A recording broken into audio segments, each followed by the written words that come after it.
If you're looking for some spikeless golf shoes with decent grip that also have a focus on comfort, you might have come across the TRUE Linkswear OG3 Pros. But at almost £200, is the zero drop design just a gimmick, or is it worth the money? So I bought myself a pair, and I'll break down how they fit, how they perform, and whether they're worth your money. Starting with the fit and sizing, the OG3 Pros run true to size. They lock in really quite nicely around the ankle, which means that even when I actually undid the laces, they were still quite tough to kick off. Now, in part, that's due to the booty construction that the shoe has, so there's kind of like a separate inside section compared to the upper, as well as the way that the laces are really kind of pulling in at the top of your foot. It's nice and comfortable, and it gives a really good secure fit. Now, the toe box is seriously roomy.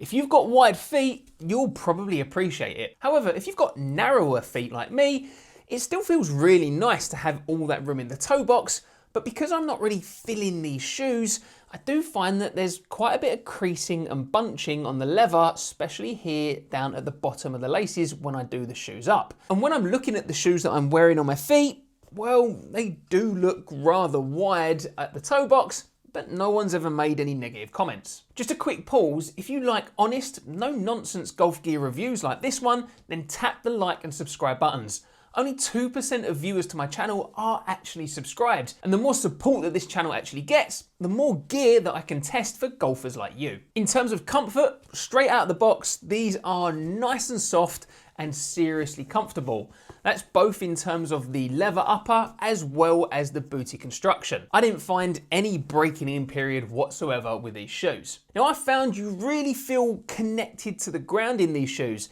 There's not a huge amount of stack and cushioning, but you're not necessarily sacrificing that much in the way of comfort. Now, the unique zero drop design is worth explaining a bit in this video. Zero drop means that the heel and the forefoot actually sit at the same height. In most other golf shoes and most other trainers really, your heel actually sits higher than your toe. Now, this more natural barefoot positioning of your feet in the shoe is supposed to enhance comfort, as well as actually give you more stability out on the course as well. Now, this style of shoe won't necessarily suit everyone.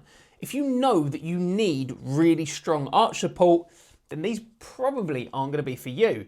At least not straight away out of the box. You might have to use your own insoles or gradually work towards wearing a shoe like this. I've got a high but shallow arch, and I've walked 18 holes in these shoes, and I didn't get any issues whatsoever. So I wouldn't be too cautious about that zero drop design. Around the heel and the ankle though, the comfort is top notch. The padded booty style neoprene, I guess that kind of feels like. There's a little bit of padding underneath it as well. That is doing a lot to give a comfortable and secure fit. Now, like a lot of golf shoes at the moment, you can see here that you're getting these channels cut through the outsole of the shoe, and that's designed to give it a more flexible approach and allowing your feet to move in their more natural way in the shoe. And that wide toe box design is also making a big difference when it comes to comfort. When I switched back to a pair of Adidas Sambas, which are a much narrower pair of shoes, I instantly felt kind of cramped in the Adidas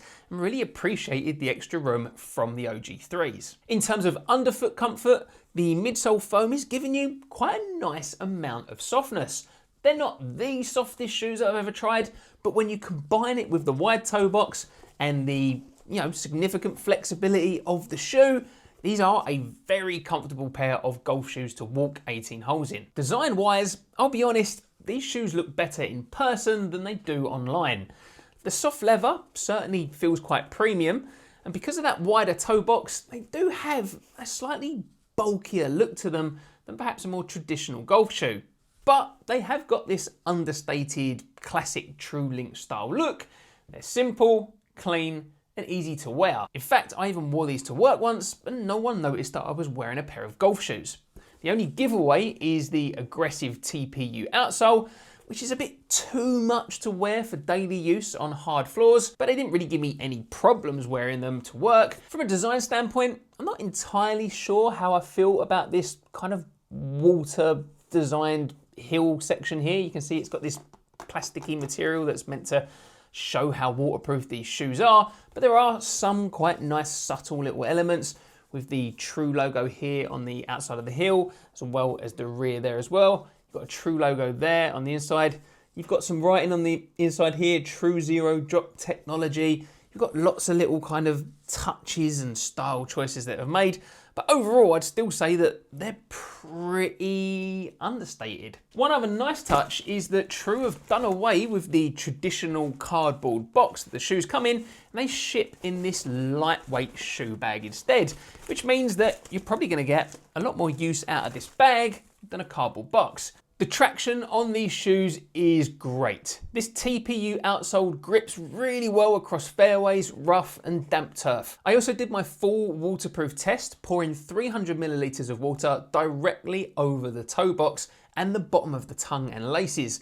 And you can see here, nothing got through to my socks. So if you play in wet or dewy conditions, you are going to be absolutely fine with these. But when it comes to stability, this is where you start to see some trade-offs. The OG3 Pros have a wide footprint, so they feel stable underfoot as you walk. But because there's no carbon fiber shank or a really rigid TPU support system, either underneath or on the perimeter of the shoe, they can twist and flex quite a bit, which you can see here. Now that flexibility certainly helps when it comes to comfort, but it is a limiting factor when it comes to stability. So while the ankle and the heel really do hold you in place at the top of your foot, there are certainly more stable golf shoes that you can buy, certainly for this price range. Out on the course, I certainly noticed these shoes flexing with the contours of the ground under my feet. Funnily enough, I had still managed to shoot one of my best ever rounds in the last 12 months while wearing these shoes, so I didn't really notice any impact to my performance. But my personal preference is for a shoe that has a little bit more in the way of structure and resistance during my swing. So are the TRUE OG3 Pros worth £199? They look great, they feel premium, and they are easily some of the most comfortable golf shoes that you can currently buy, thanks to this soft cushioning under feet, the wide toe box, and their zero drop design. But they're not the most stable golf shoes, and there are plenty of shoes that deliver solid comfort for significantly less. So it really depends on what you value more, having maximum comfort and a natural fitting shoe, or a shoe with more structure and stability. Given that the brand hasn't quite got that recognition of your Nikes or your Adidases or your Under Armours or your FootJoys, there's certainly something a little bit unique and contrarian about going with a true Linkswear shoe. And in which case, I think they're probably just about worth the money. If that zero drop design is right for your feet and you don't need tons of arch support, you're probably going to love these shoes. So I've included any affiliate links in the pinned comments under this video. But if you're looking for a comfortable pair of spikeless shoes with a little bit more rigidity and performance support, then I'd suggest checking out either the FootJoy Fuel for a sportier and more lightweight feel, or the Adidas MC80s if you prefer a more classic style look, both of which are significantly cheaper than these shoes. I'll leave links to my full reviews of both of those shoes right here, and if you found this video helpful, tap the like, hit the subscribe button, and I'll see you in the next one.